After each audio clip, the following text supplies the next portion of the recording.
Good afternoon, participants, or as we say in Ireland, Fáilte go éireann.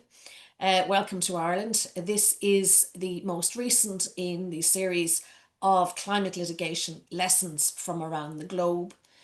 And we are, what I might have said in former times, broadcasting from Dublin.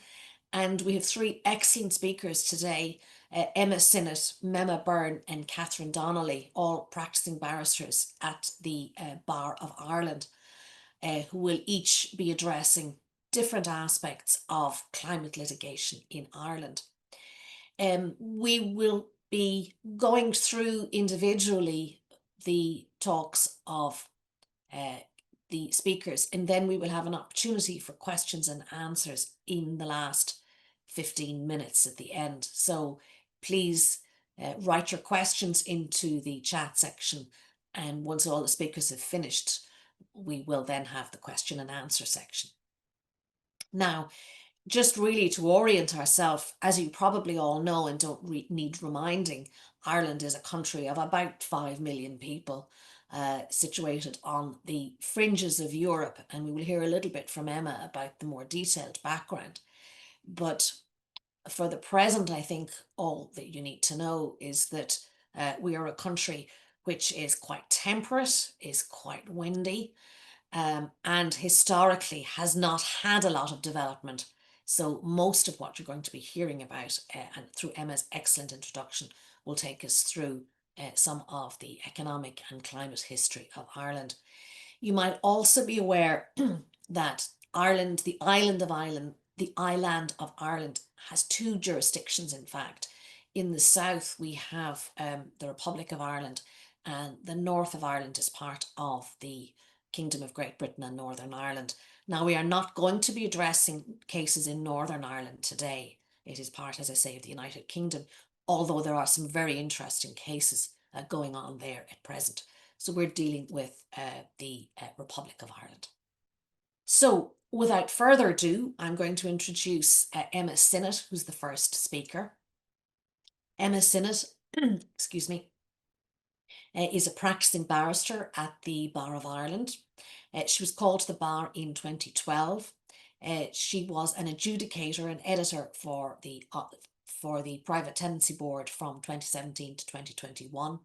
And she's now a board member on the Private Security Appeals Board from May 2017 to May 2021. She also practices extensively in these areas of climate and environmental law. So without further ado, I'm going to hand you over to Emma Synnott. You're welcome. Thank you very much, Cliona, and good afternoon to everyone online. Before I get started, I am going to try to share my slides, so forgive me if this takes a second.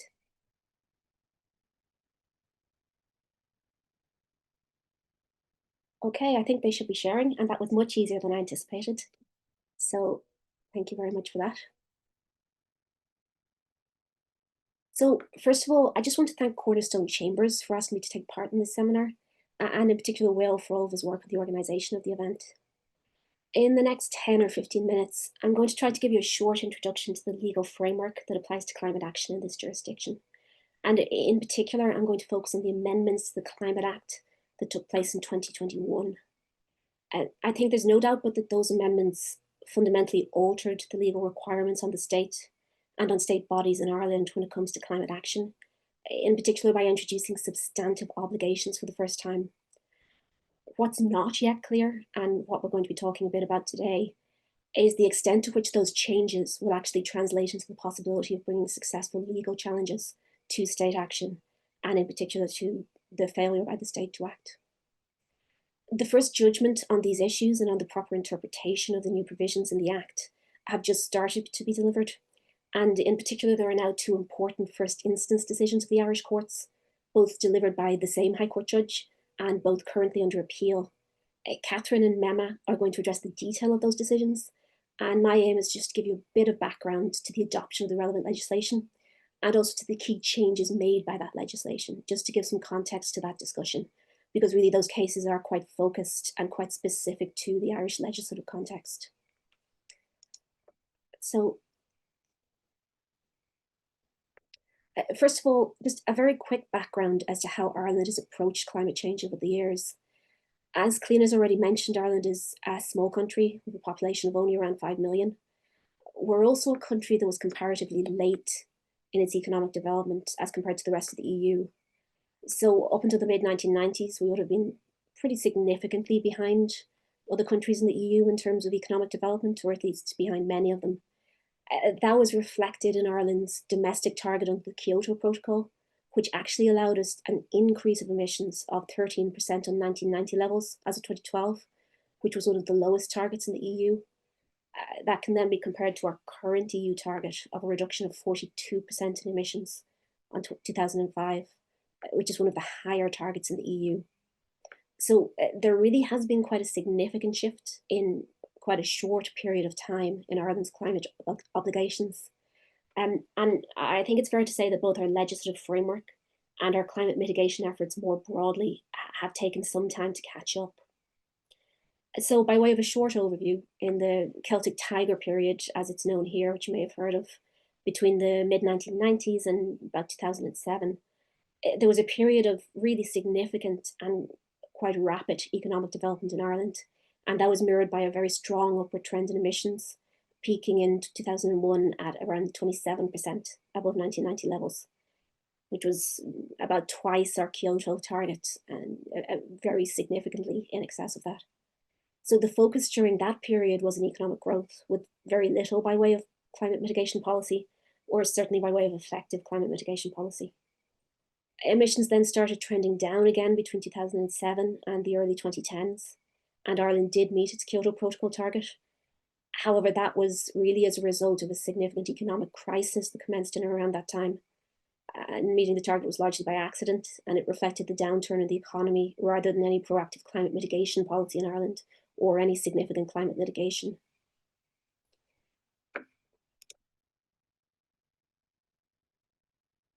I'm trying to get my slides to change. There we go. So from around 2011 onwards, that trend reversed again, and there was another period of growth with emissions once again mirroring that trend. And again, there were significant increases in emissions over that period at a time when Ireland was required to be reducing its emissions. And up until that time, there was really no legislative framework or no significant legislative framework around climate action. And that was up until 2015 when the Climate Action and Low Carbon Development Act was finally introduced. That was the first really significant piece of legislation to come in. But as we'll look at shortly, it really did very little by way of introducing substantive climate obligations in the state.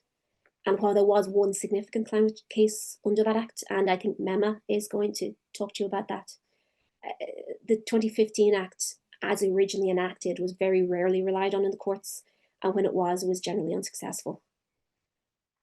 It's really only been since 2018, 2019 that there's been a significant impetus, either amongst the Irish public or in government, towards putting in place a more robust legislative framework. And in 2021, amendments to the 2015 Act were made, which do that, to be fair. It really is, compared to what we had before, a very significant change and quite significant obligations on the state.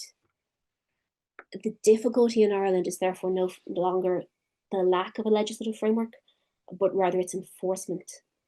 And just before we look at the Act itself, I thought I'd bring up some of the latest data on Ireland's progress towards its targets, just to show why the possibility of climate litigation is so important in this jurisdiction.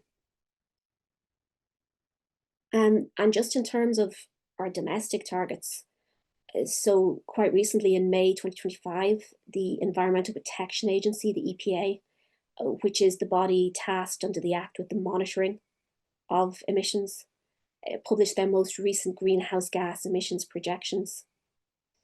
And I've just picked out some of the most relevant key findings rather than going through everything. But looking at Ireland's ambition under the Climate Act 2015 as amended, there is now a binding target of 51% emissions reductions by 2013 compared to 2019. And current EPA projections show that emissions are projected to be 9 to 23% lower by 2030 compared to 2018, which actually places Ireland further from our target compared to the EPA's previous assessments. So not only are we very, very significantly off target in terms of meeting that 51%, it's actually looking less likely than the last time the EPA did this assessment. Carbon budgets, then again, there's a similar problem. And in terms of our second budget period, which is 2026 to 2030, we're expecting to exceed it by a margin of 77 to 114, which is very significant in the context of the target itself. EU targets, unfortunately, the picture is no more optimistic. So as I said previously, our current target under the ESR is a 42% emission reduction by 2030. We are on track to miss that, and on track to miss it quite significantly. And the current assessment shows that emissions will be reduced only by 10 to 22% by 2030 without the use of flexibilities, and by 13 to 26% with the use of flexibilities. So in either event, very significantly off target if no further action is taken and no more ambitious measures are put in place.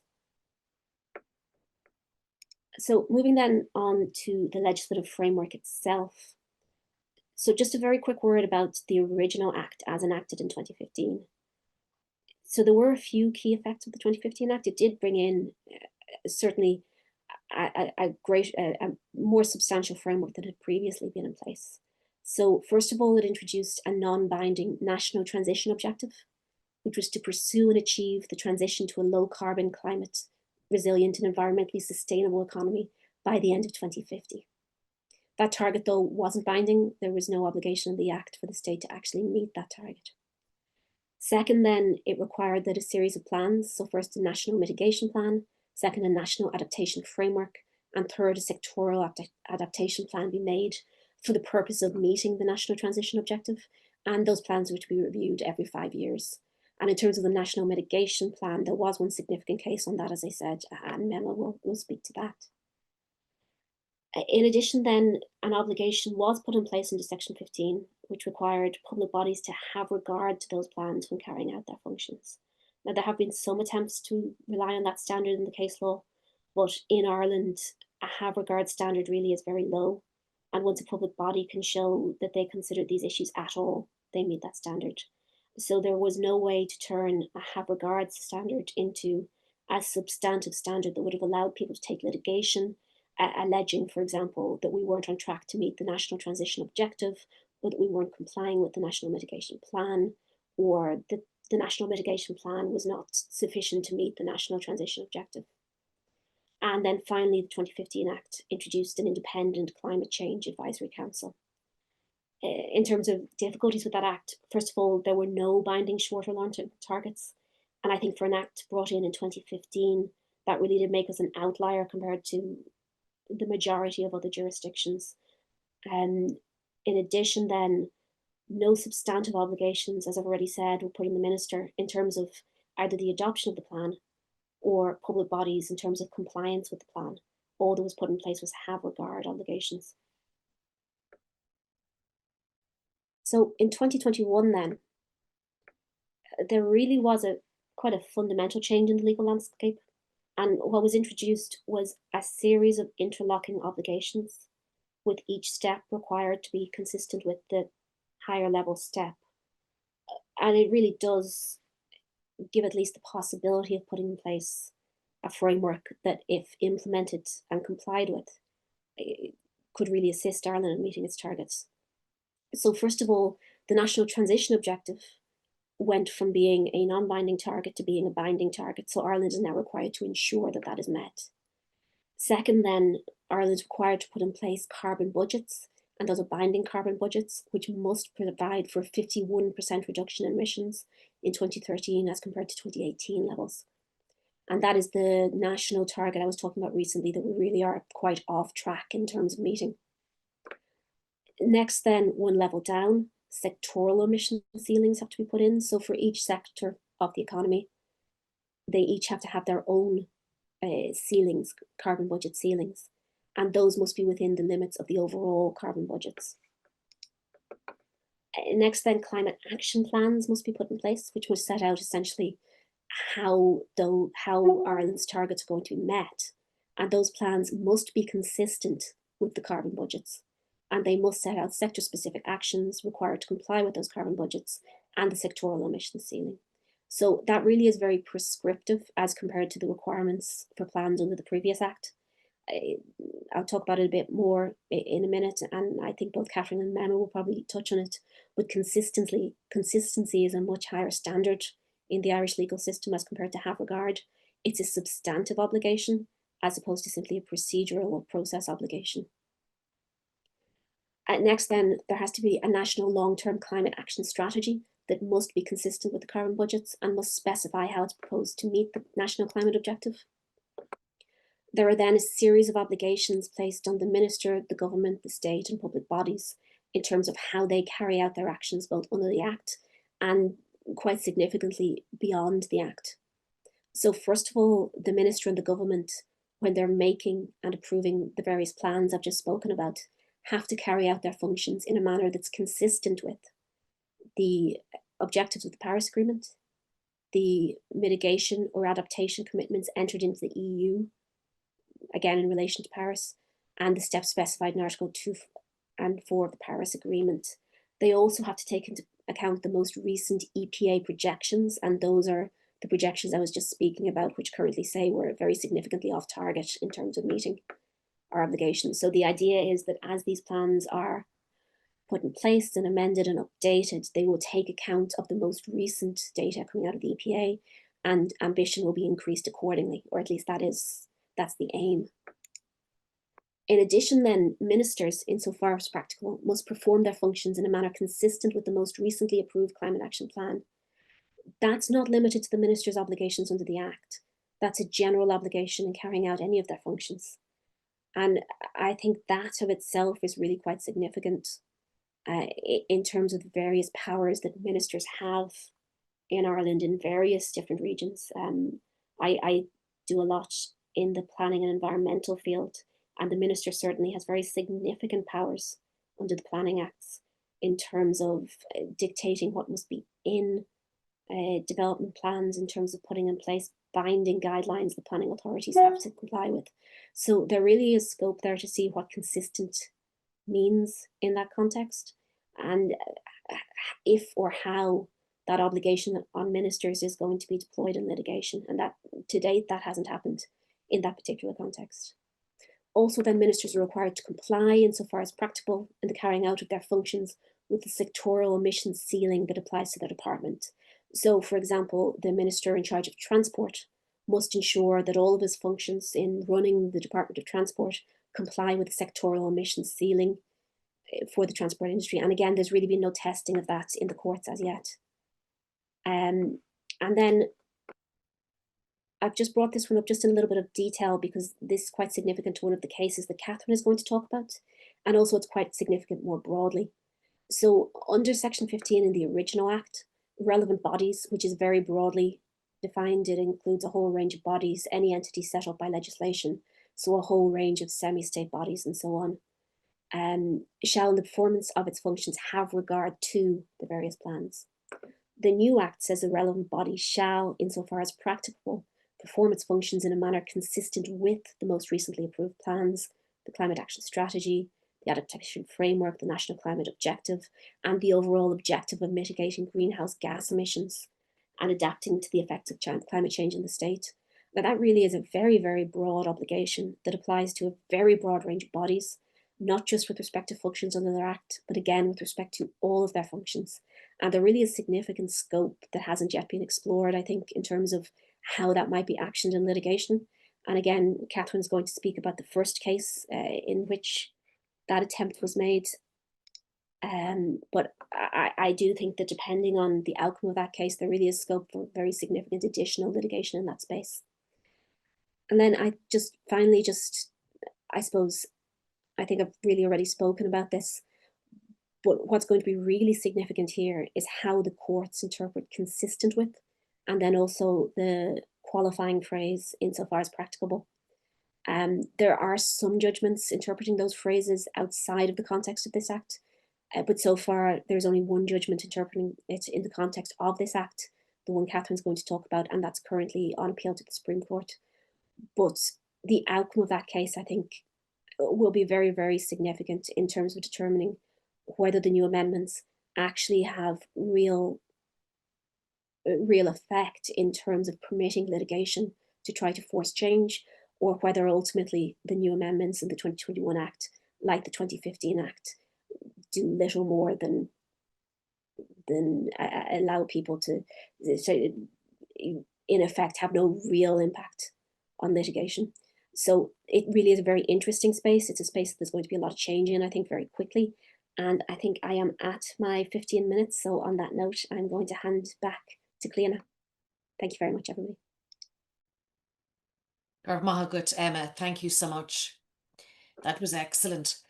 In the context of Ireland, I think for those listeners here today, it's worth noting, I suppose, that the very significant drivers in the Irish economy are the farming sector, and then secondarily, I suppose, one of the other areas, like most other countries, is the renewable energy. And I think Ireland, perhaps, maybe amongst lots of the other more developed European countries, more long-term developed European countries, I should say, would not have the same significance of the farming sector. And then one is running up against, particularly with the land use, and we saw from Emma's slides that in the land use, the emissions are likely to increase. That one is running up against the legal sphere and then the political sphere and economic sphere, in which the farming sector is a significant driver of the economy, which leads to which leads to the practical application of the Climate Act. Now, there's plenty of questions. I notice there's no questions up as yet. If people want to put their questions into the chat box, I will accumulate them and ask them all at the end.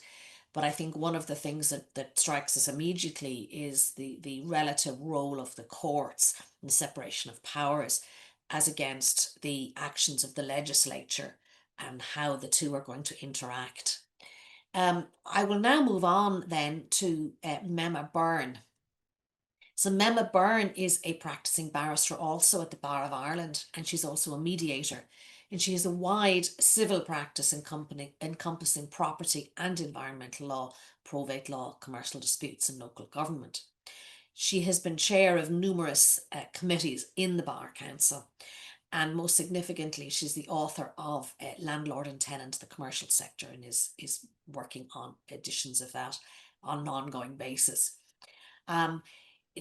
Mema is also in a space where she's able to act both as a barrister and as an adjudicator, and she is on various boards such as the Residential Tenancies Board, the Valuations Tribunal, the Criminal Injuries Compensation Tribunal, and she's also chairperson of the Mental Health Commission. So, Mema, could I ask you then to pick up the baton where Emma Smith has left it, and we're looking forward to hearing from you. Garmahat. Thanks so much, Cliona, and thank you everyone who has tuned in to listen. I'm going to be talking about what has become known as the Friends of the Environment litigation, and essentially I'm going to look at two cases. The first one is commonly referred to as the climate case, but in the second case, Mr. Justice Humphreys referred to that case as Friends 2. So for the purposes of this talk, I'm also calling the first case Friends 1. And really, Friends 1 is the most high-profile climate litigation against the Irish government to date. And it's where Friends of the Irish Environment challenged the government's National Mitigation Plan 2017. And it is the first case of its kind in Ireland, and only the second case, I believe, in the world in which the highest court of law has required a government to revise its national climate action plan in light of its legal obligations. So we're going to have a look at that, and for those of you that need to leave early, there's a spoiler, and that is that the applicant sought to quash the National Mitigation Plan by way of judicial review and was unsuccessful in the High Court and appealed that to the Supreme Court, where it was in fact successful. There's really three prongs in that challenge, and of course I have to simplify down this case in order to fit it in to such a short time period. But the first one was to say that there was a breach of constitutional rights. And you'll see there that in Ireland we have it's not a general, it's a provision that protects personal rights of the citizen. And in this case, the argument was that the right to bodily integrity had been breached, and also the right to life. And there was Mema, also, could I just break in there just to let you know yeah. we still have the title page slide. We haven't moved on from that. Oh, Just you haven't. no. Sorry, I don't know why that is. It should be, it says I'm screen sharing, and I'm going I from think you'll have to still move through your slides. one to the other. So hold on one second. Can you see anything else there? Yes, now we can see the third slide, Friends of the Irish Environment, and now you've moved on Okay. to the fourth and Sorry fifth. about that. I'm That's just okay. going to have to keep the slides slightly smaller. I was trying to keep them large to cover the whole screen, but if they work this way, I'll keep them at that. Okay, so you can see there that it is a three-pronged challenge, really. There was a challenge that there had been a breach of constitutional rights, and in those personal rights, the right to life in particular, and the right to bodily integrity. And it was queried whether there was a right to an environment consistent with human dignity. And that was coming under a broader umbrella of personal rights. Secondly, it was queried whether there had been a breach of the European Convention on Human Rights, which finds its place in Irish law under the European Convention on Human Rights Act that was brought in 2003, rather than us just being a signatory to the convention. And the articles in that were pleaded to have been breached were the right to life and the right to respect for family, for private and family life. And finally, that elements of the Climate Action and Low Carbon Development Act 2015, specifically Section 4, which required the Minister to make a plan, which will be known as the Low Carbon Transition Mitigation Plan, had been breached. So just looking there, you will see that it was Section 4.2 of the 2015 Act that required, inter alia, the plan to specify the manner in which it was proposed to achieve the national transition objective. And the plan covered the period from 2017, when it was introduced, to 2050, and it followed a broad, if you like, step by step that I've set out there, that it would be published in draft form, that a period of consultation would follow, the plan would be adopted, and then over the lifetime of the plan, it would be tweaked as new technologies and new information came on board. So just having a look then at the constitutional claim, it was pleaded that the plan failed to vindicate the rights which were said to be guaranteed under the Constitution and or the European Convention on Human Rights, and as such the plan was unlawful. That the right to life was relied upon on the basis that the state had an obligation to seek to protect persons from a future threat of life arising from climate change. The right to bodily integrity was relied upon on the basis that the consequences of climate change will significantly impact on the health and bodily integrity of persons and thus infringe that right. And then whether there was an unenumerated, and the court didn't like that term for reasons set out in detail in the judgment, which are interesting to read, or a derived right to an environment consistent with human dignity. And that had previously been found in a High Court case where Friends of the Environment were again the applicant against Fingal County Council, and the High Court had upheld that aspect of the case. So looking at the European Convention on Human Rights, there were a number of arguments here, and that was that the Friends of the Environment drew attention both to the fact that the European Court of Human Rights in Fadeyev versus Russia considered rights in the context of pollution, and did so while acknowledging that it wasn't for the court to determine exactly what needed to be done, but rather to assess whether Russia had dealt with the issues under consideration with due diligence. The respondent argued that national courts should not anticipate decisions from the European Court of Human Rights, but rather should only follow decisions emanating from that court. The Friends of the Environment placed reliance on the case of the State of the Netherlands versus Stichting Urgenda, where the Dutch Supreme Court considered it appropriate to make an order requiring the Dutch state to take measures against climate change. And the government argued that the jurisprudence of the European Court of Human Rights in environmental pollution cases is confined to situations where the pollution concerned is directly and seriously creates an imminent and immediate risk to guaranteed rights. The government suggested that the jurisprudence of the European Court of Human Rights makes it clear that a state is entitled to maintain a fair balance in respect of all relevant interests, and that the European Court of Human Rights doesn't give guidance on the proper application of the Convention in relation to what is widely accepted to be a very difficult environmental challenge. The government argued that the court should exercise care in considering the judgments of other national courts, such as the Dutch court, where the European Court of Human Rights itself had not addressed that issue, that was in fact the Supreme Court of Holland, or the Netherlands, I should say. The High Court concluded that the Friends of the Environment had failed to establish that the plan had breached rights under Article 2 or 8 of the European Convention on Human Rights. And having considered the decision of Urgenda, the High Court noted that no evidence had been before the court in relation to the constitutional order of the Netherlands, and in particular the separation of powers in that jurisdiction.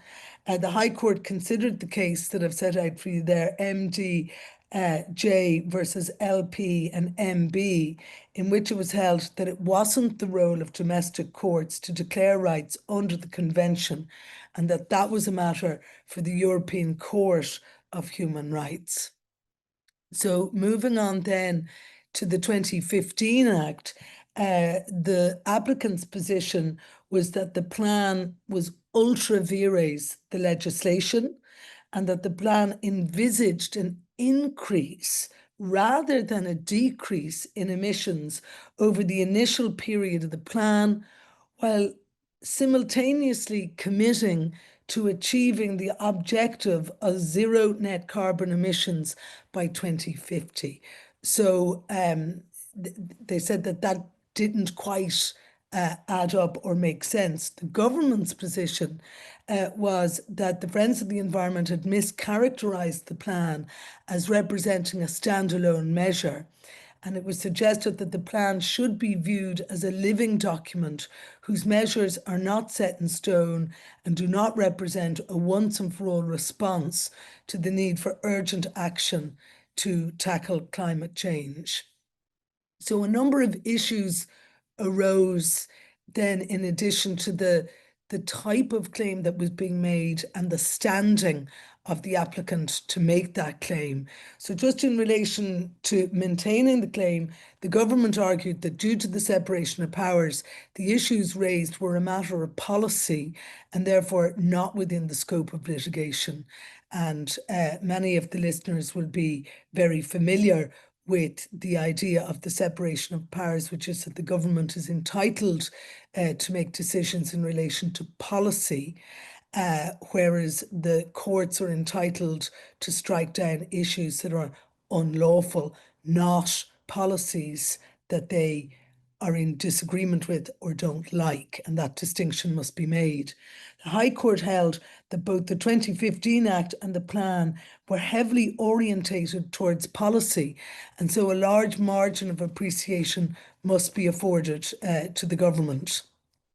In relation to the standing of the applicant, the government questioned the standing of the Friends of the Environment to bring the claim, claiming that they were in fact bringing an actio popularis, which is a form of action that doesn't exist in Irish constitutional law.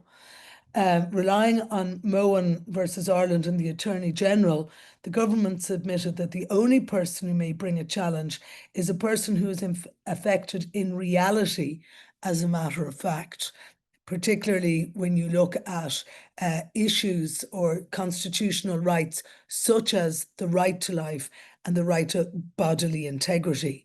It was argued that the applicant in this case couldn't enjoy a right to bodily integrity or the right to life.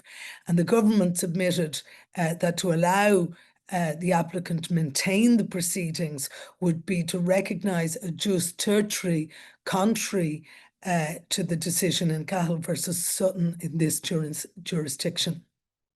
So the Friends of the Environment argued that the court should recognise the standing of the applicant, as was done in cases such as the Society for the Protection of the Unborn Child, known as SPUC in Ireland, Limited versus Coogan, and the Irish Penal Reform Trust that took a case in respect of prisoners' human rights. The High Court concluded that the applicant did enjoy standing, holding that in order for a plaintiff to establish that his interests had been adversely affected, it was sufficient that the court be satisfied that the plaintiff was affected in a real way in his or her life. So moving on, the nature of the challenge then, the government questioned the entitlement of the applicant to maintain the proceedings in the absence of any challenge to the act itself. So they were challenging the plan. They said the plan wasn't in compliance with the act, but the government was saying where you don't actually challenge the act, your standing in relation to challenging the plan is questionable. And the Friends of the Environment argued that its complaint was directed towards the plan, not the act.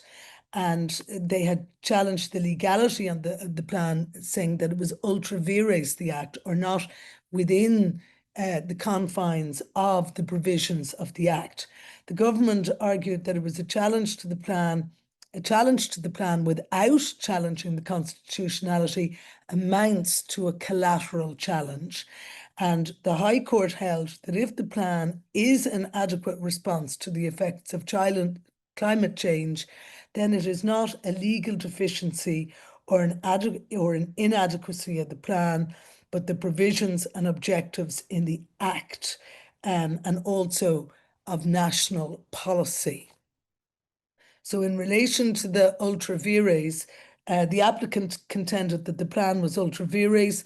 They drew attention to a number of what they said were mandatory requirements set out in the Act and a range of obligations placed on the government, where the statute requires that regard be had to certain matters.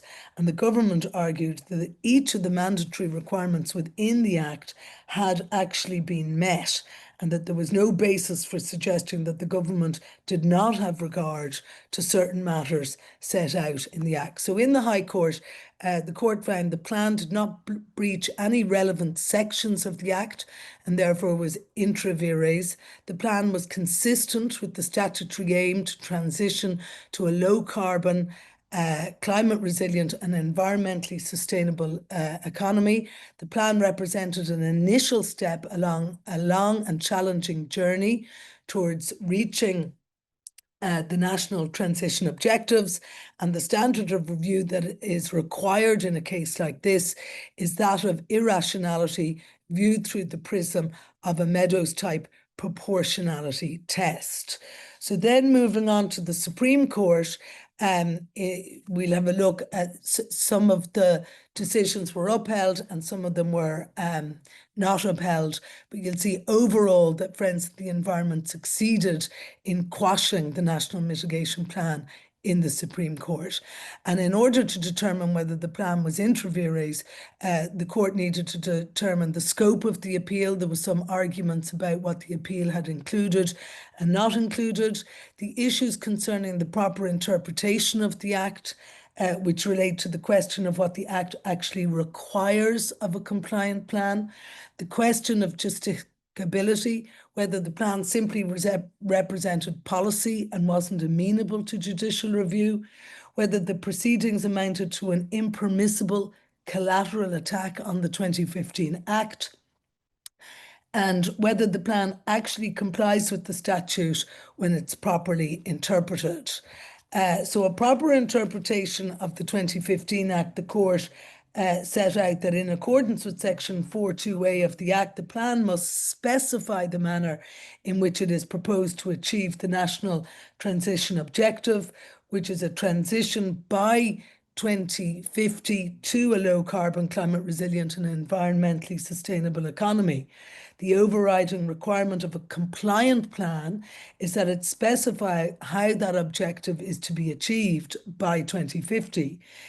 Section 2.4 goes on to require that a compliant plan must specify the policy measures which, in the opinion of the government, are needed to achieve the NTO, and further such measures are required by Section 4.2d to be specified by reference then to specific sectors.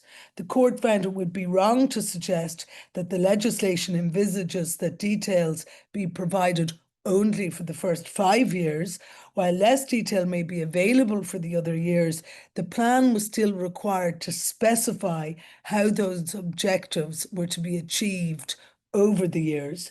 The Act provided for two important obligations which informed the statutory process, and the first of those was a national consultation, which shows that the public were to be consulted in relation to this plan, and secondly, that plan was then to be published. So the court felt that it was to be in consultation with the public and then to be very transparent so that the public could determine whether the plan had worked. In relation to justicability, the court found that the matter was justicable.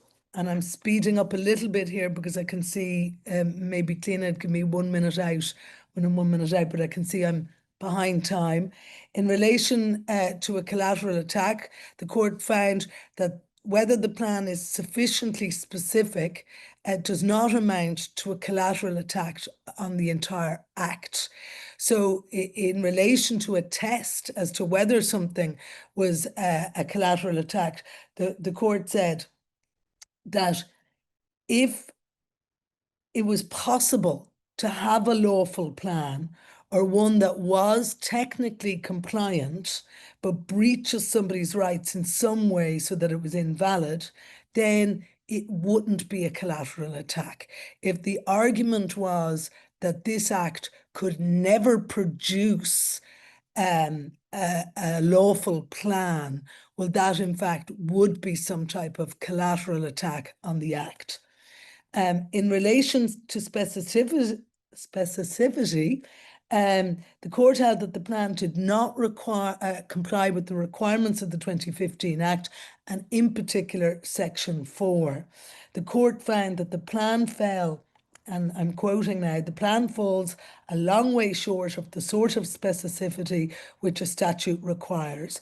I do not consider that the reasonable and interested observer would know in any sufficient detail how it is really intended under current government policy to achieve the NTO by 2050 on the basis of the information contained in the plan.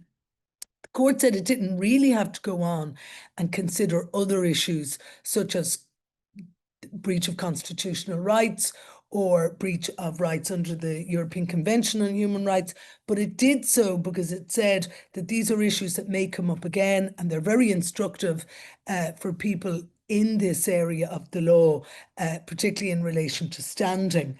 And the court said in relation to standing, that there was no attempt by Friends of the Environment to explain why they had launched the proceedings and why they couldn't have lended support to individuals in whatever manner it considered appropriate to bring the case in relation to personal rights.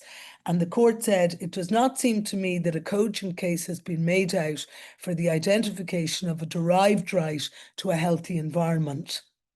However, it is important in saying that to fully acknowledge that there may well be cases which are environmental in nature, where constitutional rights and obligations may be engaged. Indeed, this case provides a good example. So it didn't find that there was a new personal right to a healthy environment, but it did say that constitutional rights could be engaged in this area. In relation to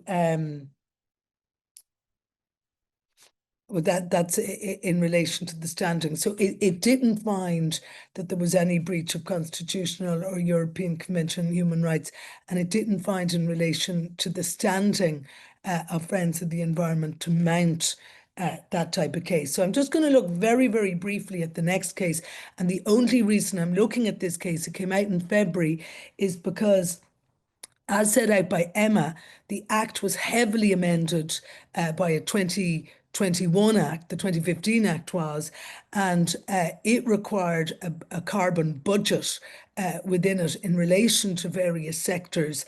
And it sets out, there you can see on the first page, the metre tons of carbon dioxide equivalent that was to be reached in various time periods over the course of these plans that were set out. So in relation to that, I have simply set out for you there, the chronology in relation to the Climate Action Plan 2023 that was brought in, and the various steps that were taken in relation to it, and the sectorial. There was certain consultations, for example, with the Environmental Protection Agency and other agencies, and there were certain reports relied upon. The case made by the applicant, there was really only one core ground, was that the Climate Action Plan and the Annex of Actions are invalid, as the steps leading to their adoption don't comply with the requirements under the Act. And the issues arising was whether there was a breach of administrative law in relation to various steps that the applicant said that the government should have taken. And secondly, whether the Act lacked specificity in relation to the plan to achieve its objectives. So going through that, really what I want to focus on is that the court said that there was a lack of evidence, and it simply said that a case like this actually may have merit and may be able to be brought by another applicant. But in this instance, what the applicant had done was it effectively had thrown it up to the court to have a look at all the scientific data, and it hadn't called expert evidence itself to say that all of the plan ultimately is not achieving the goals set out in the Act. So if you just look at some of the quotes there from, the court, is the court said the problem for the applicant is that in terms of the pleadings, the complaint of lack of specificity isn't accompanied by any meaningful engagement with such specificity as the plan contains. To put it another way, the applicant lies back and passively tries to rerun Friends first and complains about what is not there, but doesn't take up the material actually offered by the state and try to quantify how far it advances things, an exercise that would normally require expert evidence. The court noted that the applicant effectively invited the court to analyse the plans, the scientific detail and all. The court found that labelling the issues raised as legal issues doesn't convert essentially scientific analysis into a jurisprudential question, and accordingly the applicant's case failed. I've set out for you there the main findings as to why it failed. So went through each of the issues. For example, it said that the EPA material hadn't been taken into account. The court said yes, it had. It set out there what type of reasons are needed. They said that the reasons weren't specifically set out in the case. The court said if you look at all the background material that was attached to the report, you'll see all the reasons are found in that. It says that the word ensure in section 4 means with an appropriately high level of confidence, as opposed to with scientific certainty. And it ultimately found the applicant did not succeed in their case.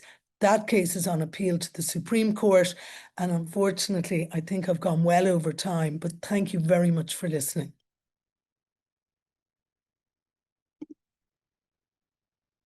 Thank you very much indeed, Mema. I think that was extremely useful in setting out the complexity of climate litigation. And I'm sure that those of you listening will have echoes of the various issues which arise in your own countries as well, whether those are issues of standing, who can bring the claim, whether those are issues of the types of responses, policy or litigation, just disability, and particularly I think what Emma has pointed to in Friends 2, which Mema has pointed to in Friends 2, is the whole role of expert evidence and what part does that play in these very complex and multifaceted cases.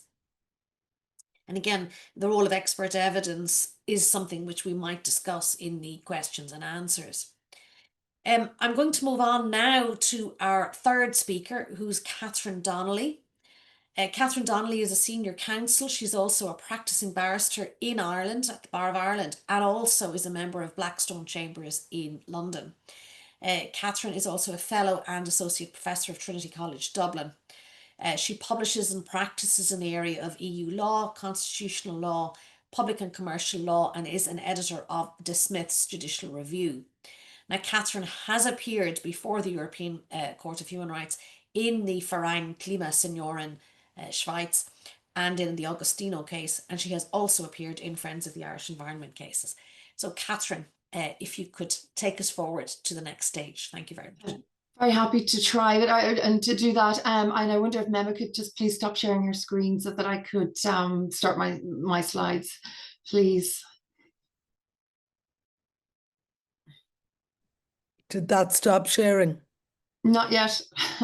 Oh, they told me how to share. They didn't tell me how to unshare. I think if you just go to the same mechanism, it should. Yeah, Mema, my suggestion might be that you might just leave and come back in again, and that might work. Oh, great. Sorry. Not at all.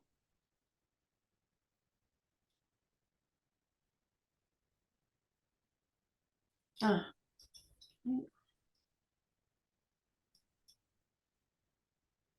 Thank you, Catherine. I think we should be free now. Okay, so hopefully everyone can see my slides now.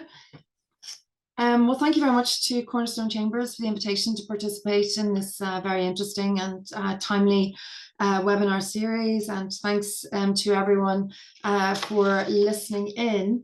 What I propose to speak about today is I'm going to look at sort of 3 different issues. So the first is I'm going to look at a very important recent judgment.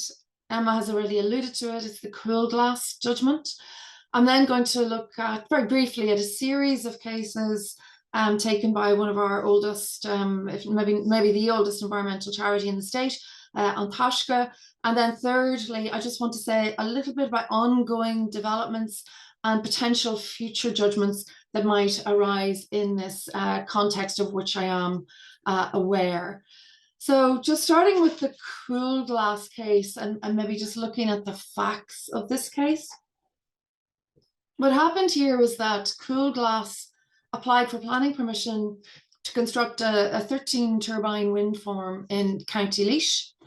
And An Bord Pleanála, which is the planning authority in Ireland, had a statutory ability to grant a permission for the wind farm, even if it may have been in a material contravention of the county development plan. So there are development plans, and in this situation there was a county development plan, and the wind turbines could have been built, but it would have constituted a material contravention of the plan.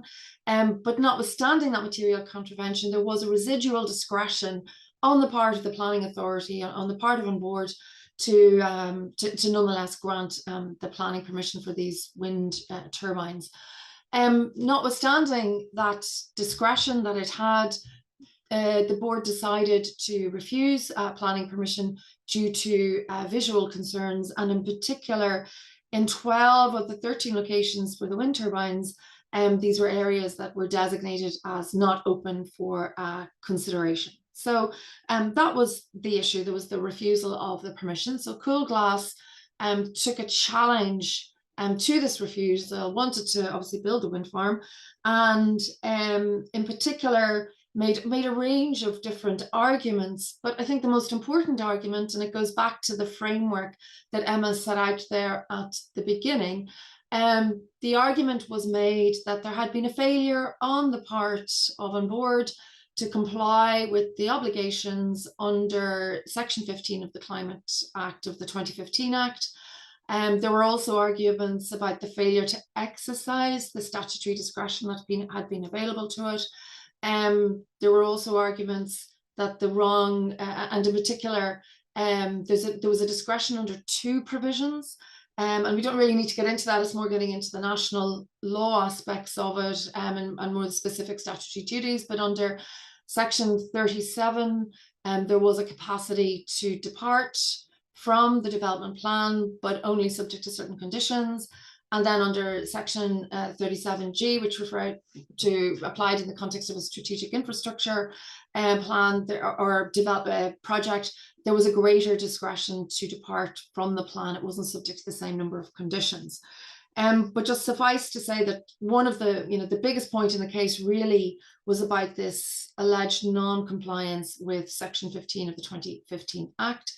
Other arguments that were made, all in the sphere of administrative law and familiar to any administrative law lawyers. So there was a complaint about fettering of discretion. There was an argument about a policy. There was a policy effectively to refuse to exercise discretion in favour of a project that may have resulted in a material contravention of the plan. There were complaints about abrogation of duties, taking into account irrelevant considerations. There was an ultra vires complaint relying on that point I made about which statutory provision ought to have been used. Arguments were also made in respect of the European Convention and the overriding public interest in having wind farms and in encouraging this type of development to promote renewable energy. And also complaints were made under EU law. And in particular, there was a complaint made about breach of the duty of sincere cooperation under Article 4(3) of the Treaty on European Union, and a failure in that regard to give effect to the obligations and the objectives of EU law, including with respect to climate change. In terms of the key holdings in the judgment, first of all, it was held by the High Court judge, Justice Humphreys, that there had been an error, there had been reliance on an incorrect statutory provision. So that's that point I made. So that was one finding that is made.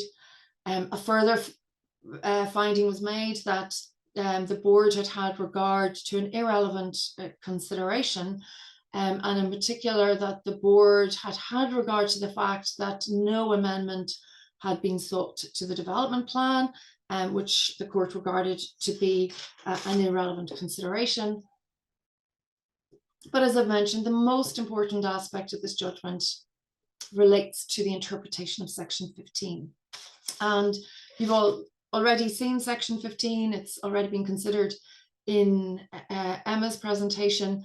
And it's this really important and critical and wide-ranging obligation on relevant bodies, the whole range of public bodies, which are under an obligation to, insofar as practicable, to perform their functions in a manner that is consistent with a number of different instruments that derive from what Emma described as that interlocking sequence of obligations that were introduced in 2021, all in a hierarchy, with one obligation dependent upon, contingent upon, and flowing from these others. So this climate action plan, a long-term climate action strategy, the national adaptation framework, the national climate objective, and the overarching objective of mitigating greenhouse gas emissions.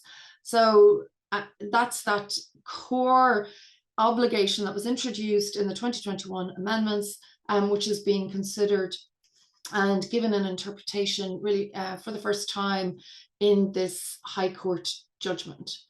So there was a breach of Section 15 that was found, and there's some very useful and interesting analysis in the judgment on what precisely this obligation is that is in Section 15. And in terms of what this term means as far as practicable, the High Court set out a very detailed framework of different types of statutory obligations, whether it be have regard to, you can also have full compliance, sort of absolute strict obligations. So there's an entire sort of framework that is set out exploring all different types of statutory obligations that can arise for public bodies. And there was then a focus on what is meant by compliance as far as practicable. And this was the court's assessment of what that meant. So it meant the decision maker is required to comply unless it is not practicable to do so. That means capable of being put into practice, not just whether or not it might be reasonable to put the situation or the measure into place, but rather whether or not it is capable of being put into practice. And the court itself emphasized that this is a very high standard, only just falling short of unconditional compliance requirements. So that's a really sort of critical part of the reasoning of this judgment, which is exploring what this means as far as practicable. And you can see there that the court opts for what it describes itself as a very high standard, just short of unconditional compliance. And turning then to the scheme and the interpretation, the proper interpretation of Section 15, the court was satisfied that this was effectively the obligation required. It was a high standard. And in Ireland, we have various principles of statutory interpretation. The critical one, based on recent Supreme Court case law, is that one looks at text in context. While one looks at wording, wording is not overriding. Wording always has to be looked at in context. And so Mr. Justice Humphreys undertook a very expansive exercise, I should say, of interpretation, looking at Section 15 in its overarching context and from a number of different perspectives. One of the most critical perspectives was, of course, these 2021 amendments and the fact that they introduced what the court described as a step change from a mere have regard to obligation to a comply with obligation. The court also was of the view that this provision was fully justiciable. I know Cliona mentioned separation of powers. It's a principle of our constitution, but the court took the view that this, and it was a theme also that emerged in Mema's discussion of the Friends of the Irish Environment #1, the first case. The court took the view that this was a statutory provision, it's fully justiciable. There is a mechanism in Section 15, subsection 2, for the minister to issue directions to public bodies, to direct them to produce a description of what measures they are introducing to comply with their obligations under Section 15. But the court was satisfied that this was not the only and exclusive means of enforcing Section 15. It wasn't sort of a self-contained enforcement mechanism, and that the provision was fully justiciable and capable of being viewed by the court.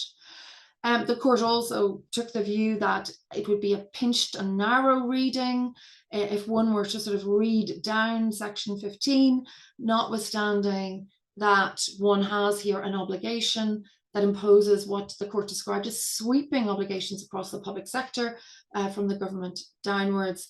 And the court also noted that overall the 2021 amendments demonstrated a legislative purpose to facilitate radical and far-reaching action.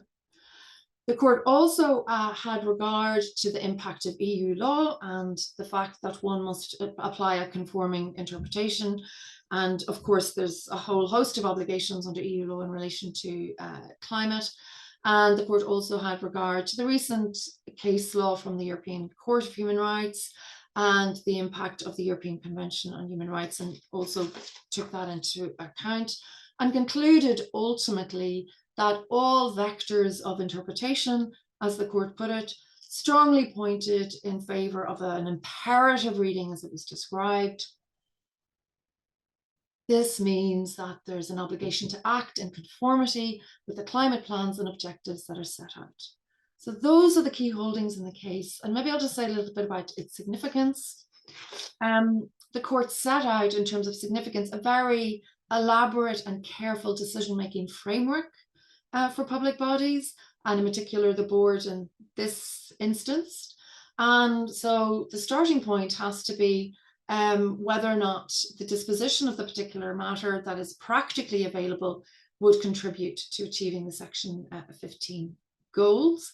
So you have to ask whether or not, so in this case it was a wind farm, would that contribute to the Section 15 goals? Yes, it would.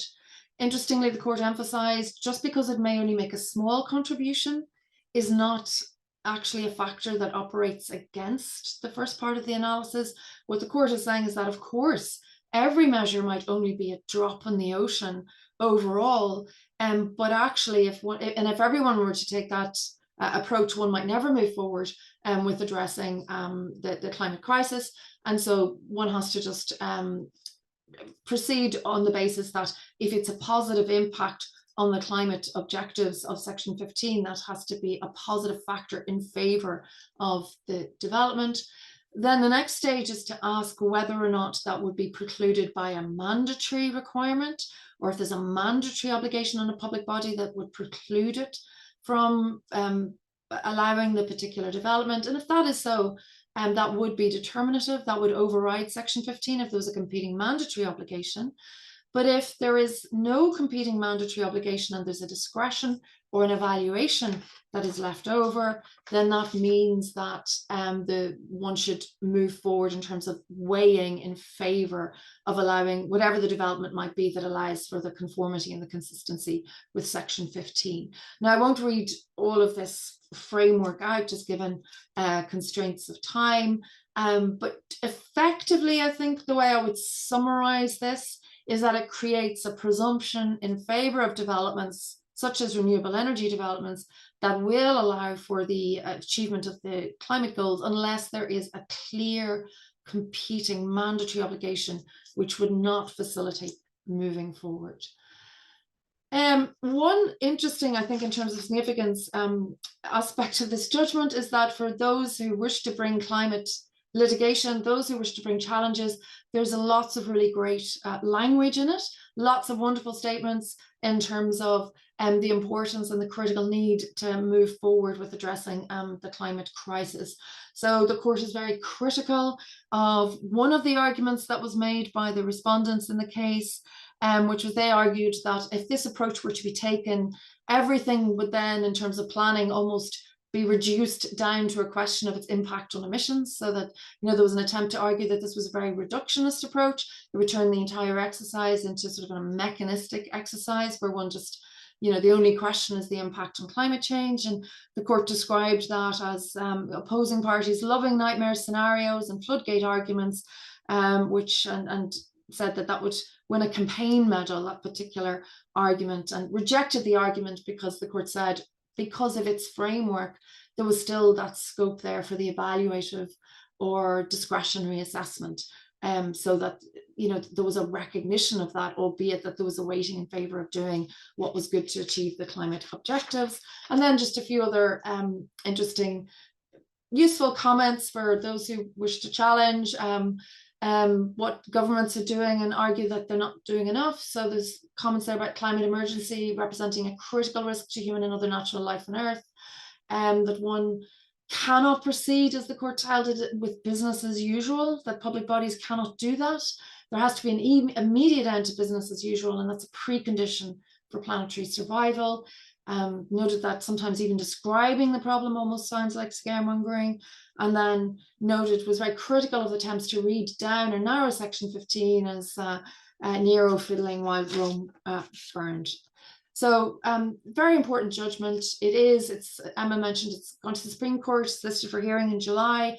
It's not apparent, we don't know if it'll be upheld or indeed upheld in the same terms, but nonetheless, that's a very important judgment. I'm going to be very brief on the last two aspects of what I was going to speak about. In terms of An Taisce, this was about a cheese factory making cheese and its potential impact on emissions, because it was going to use some 4.5% of the national milk supply just to make the cheese. And there was sort of an interesting aspect under the Environmental Impact Assessment Directive on indirect effects and how far does one have to look when one is looking at indirect significant effects.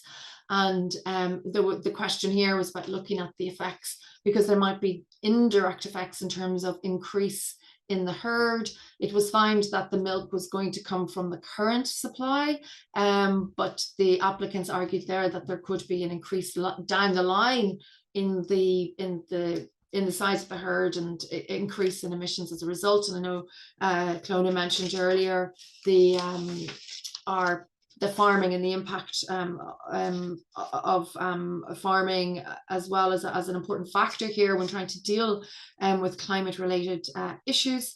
And so the court ultimately held there was too remote and there wasn't a sufficiently close connection between the effects, but held open the possibility of looking more widely at impacts on the environment in that context. Just to mention nitrates, a whole series of litigation that I won't talk about on the nitrates action plan. And there have been a number of references made to the Court of Justice on various questions in relation to this. And again, just going back to that farming point, we've had a reaction from the Irish Farmers Association, for example, in terms of the uncertainty that has been created even by the references. So there's a lot happening in that space as well. And then finally, just to mention, and this goes back right to where we started with Emma and the 2021 amendments and the judgments that are starting to come through now under the 2021 amendments. I'm just drawing everyone's attention to ongoing cases that we have.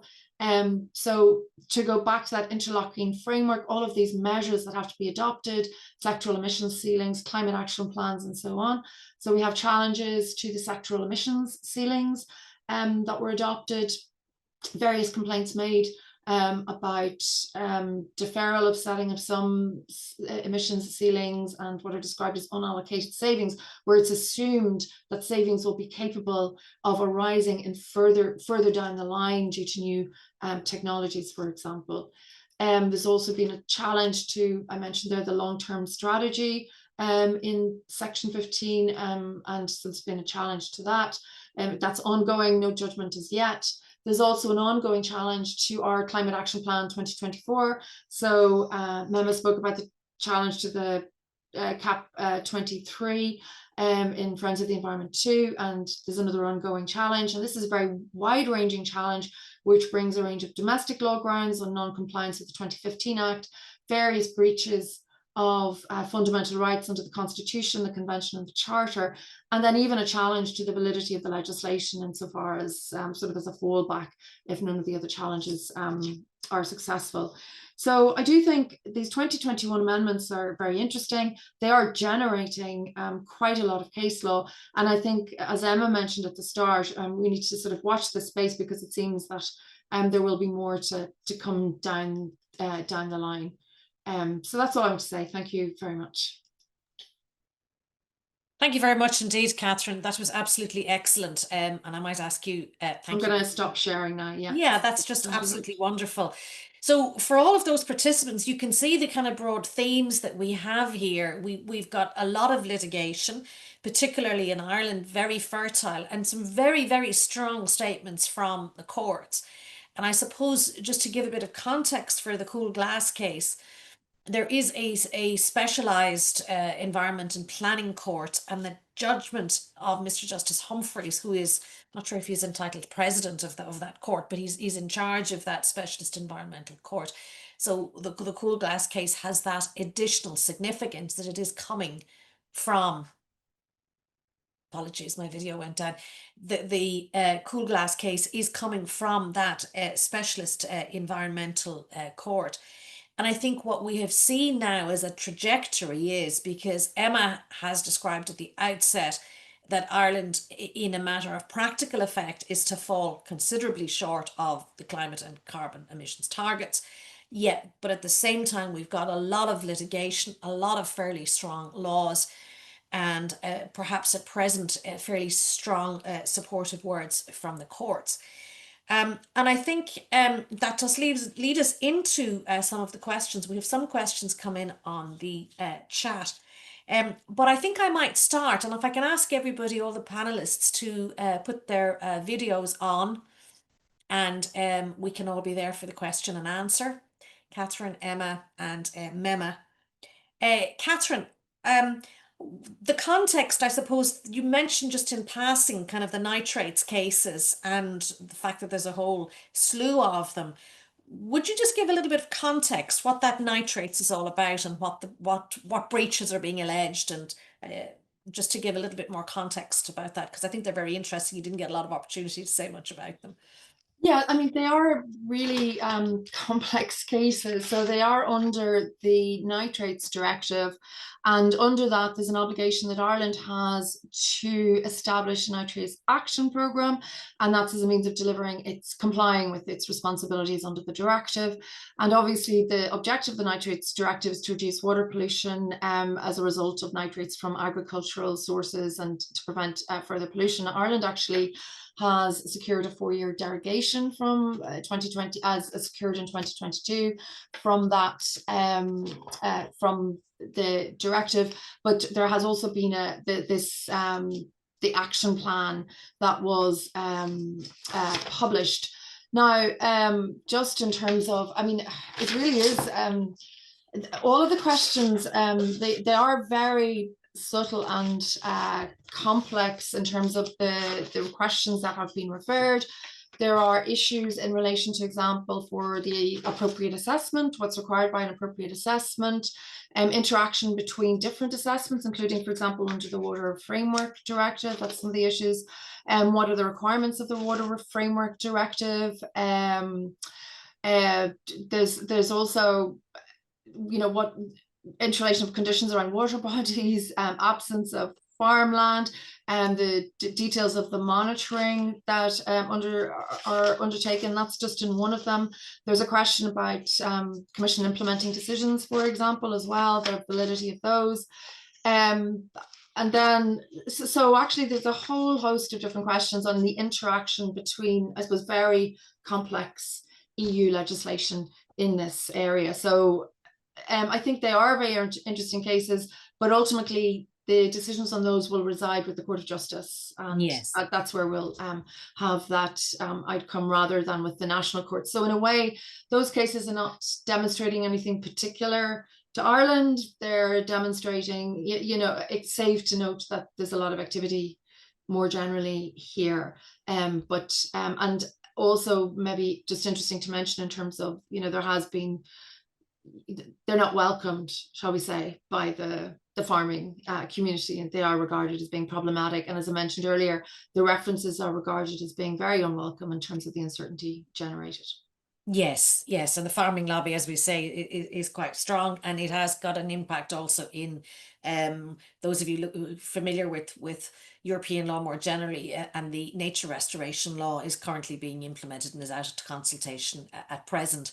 And again, there is this same tension between one of the significant practical and policy drivers and the law. There's a question which has come in relation to the Friends 2 case, and I think that might be directed towards Mema Byrne. And the question which has come in, I think it's a very interesting one, and it leads to kind of another spotlight in another area of Irish law, which is to do with resources and funding. So the question has come in, Mema, if I could ask you to put on your screen if you are there. Yeah, I can't. It says the host has disabled my video. Okay, right. Well, obviously, I sent an email there, but I'm happy to talk about it. And that's perfect. Thank you. My video gets enabled again. I'll switch it on. You can be the voice from the distance there. Mema, the question is in relation to Friends too, and I think they picked up on the part where the judge said that the people had kind of passively or lazily tried to relitigate Friends 1, and that they hadn't they hadn't brought any scientists or any expert evidence. And the question that has come in is this: was the passivity or the lack of expert evidence in Friends 2 as a result of lack of resources in preparing the case? And following on from that, is there a widespread resourcing issue in the climate litigation space in Ireland at the moment? So whether you want to answer that specifically as to that particular case, or whether you want to talk about how litigation is funded in Ireland more generally, either one of those. Well, first of all, I just say, Mr. Justice Humphrey didn't call it lazily. I think he was quite, I suppose, impressed with the way the case was presented in general. But what he did say was that in order to ensure something, and the reports were there with all the background information for the government, so there were EPA reports and a whole series of scientific information. He simply said that without an expert going through them, looking at the targets, measuring what the applicant said it fell short by, that they simply weren't in a position to prove the case that they want to make. And he made some very cutting comments. Like Catherine has said, this is in no way to be taken that the Irish government is on track. Comments like that, and it's in no way to be taken that somebody else might not succeed taking this type of case. So I don't think he was dissuading people from taking the case. But in terms of the resources problem, I think there is an issue in general with people being afraid of the costs element of cases in Ireland and losing a case. And that's even with the provisions that we have, special provisions in relation to much of environmental litigation. It's just a reticence in some ways, I think, to put your name forward.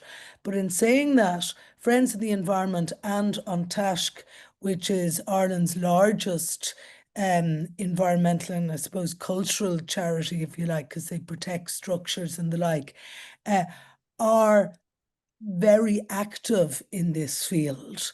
So it doesn't appear to be a lack of resources. I mean, there seem to be a huge amount of challenges going on. But I did read a case today from the Irish Superior Courts where somebody who had funded a case, I don't think it was environmental, with crowdfunding, was told by the court that that was not champerty and that they were entitled to fund a case through is it called crowdfunding on the internet? I think that's the name of it. And so it doesn't appear to be a resources problem, but I think what is a problem for people in this space is having access to appropriate experts in order to bring the case within the very short time periods that judicial review require you to start a case within. So I do think that sort of international, I know this isn't a conference, but I suppose exchange of information is very important because you do need experts and you need them quite quickly.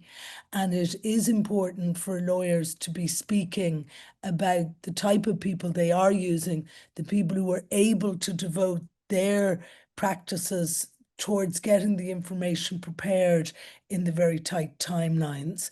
So it may not be a money thing solely as much as also accessing the appropriate type of expert who has the time within their own practice to divert that time very, very quickly and in an intense period for the purposes of a judicial review. Maybe Catherine has more insight into the obtaining of experts before a case within the very short timelines required. Thank you. Thank you very much, Mema. And just for those listeners or participants outside Ireland, we do still have the laws of maintenance and champerty apply in Ireland, which while there are a lot of exceptions, in principle, the types of litigation funding one gets in London are not permitted in the Irish system. I know the Law Reform Commission has been looking at that and has come out with a report recently, not in this particular area, but more generally about the advantages and disadvantages of that. So the whole issue of litigation funding is very different than it is in other places. Can I then just, I suppose we're coming up to almost the time, but I do notice that arising out of Emma's talk, that there is again this whole issue of the enforcement has come up. And Emma, if you don't mind, that one of the questions that seems to be coming through is really about the issues of how does one go about enforcing the Climate Act, given the broad requirements and the whole issue of the separation of powers. So I suppose, again, the question that has come up here is the enforcement of all of those provisions that you outlined in your talk. How are they to be enforced as against the state? Well, I think that's a very difficult issue, and I think the difficulties of it came up in particular in the case Mema was talking about, the Friends 2 case. Because there is now, for example, in the context of that case, the obligation of consistency with the various other provisions in the Act. And it's quite clear from Judge Humphrey's decision that he is open to somebody bringing a case to say, a substantive challenge, to say this has to be consistent with X, Y, and Z. And in fact, it is not. But the question is how you evidence that. And I think this links back to the previous question as to resources, because it's all very well to be in a position to take a case and have maybe one expert, but the level of expert evidence I feel you would need in order to demonstrate an inconsistency of such a complex document for people who aren't Irish. This is a really significant, really lengthy document which sets out for each sector of the economy very specific objectives and tasks to be fulfilled. And the idea of actually marshalling sufficient expert evidence in order to go into court and bring either a reasonableness challenge or a challenge that actually says this is inconsistent, I think that would be very, very difficult. In terms of individual state action, you're looking at judicial review proceedings, very similar to what happened in the Coolglass case. And in that case, so I'm not going to talk about it further, but I think Catherine has taken us through already how that case was decided. And I think the Supreme Court decision in that case would be very important in terms of how these obligations should be enforced going forward, and even if they will be capable of enforcement going forward. As you say, there's all sorts of separation of powers issues arising, and there's a real question as to what discretion the court is going to determine public bodies have in determining what is consistent or not consistent with these objectives. And then the other measure of enforcement, I think Catherine touched on briefly. So there are provisions in the Act that permits the minister to take various actions, but that of course is reliant on the state itself deciding to take those actions. And to date, to my knowledge, those provisions have not been used. Thank you very much. I see that we're just coming up to 6 o'clock, and therefore I think we'll draw this to a close. This was absolutely wonderful, I think, both in terms of the arc that it has given us, of the history. I hope that you've all learned a little bit about the history of Ireland and the context in which a lot of these climate litigation cases are taking place. And one will see there are similar themes in the Irish litigation that there is across the common law world, and indeed in very many civil cases. And we have also touched on the theme, I think, also of the interaction between Irish and EU law. And I think Catherine has concluded with that in relation to the nitrates cases, which while they have a huge impact on actions in Ireland, ultimately the decision will come, ultimately important decisions will come from the Court of Justice of the European Union. So I would like to thank the three participants. I understand that this has been recorded so that if people wish to go back, there's plenty of material on the slides, and I, for one, will be looking at those with very great interest. And I would particularly like to thank Cornerstone Chambers. I would like to thank Nina Pindham, Nina Bosom, and William as well for all their assistance. And I wish Cornerstone Chambers all the best in the future lectures in this series, which will be coming out over the next few months. So, Gora Mila Maha Goibh Galer.